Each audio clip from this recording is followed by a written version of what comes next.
Dragi moji pratitelji, dobro mi došli u kanal Kornelija priče. Slak na ogradi.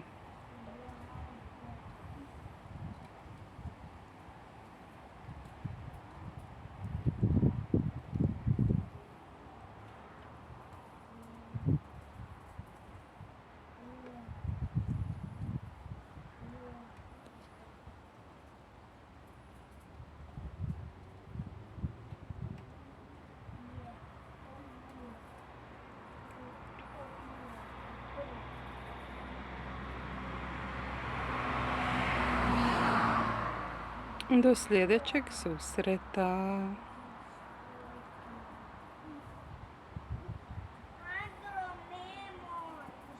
Bog.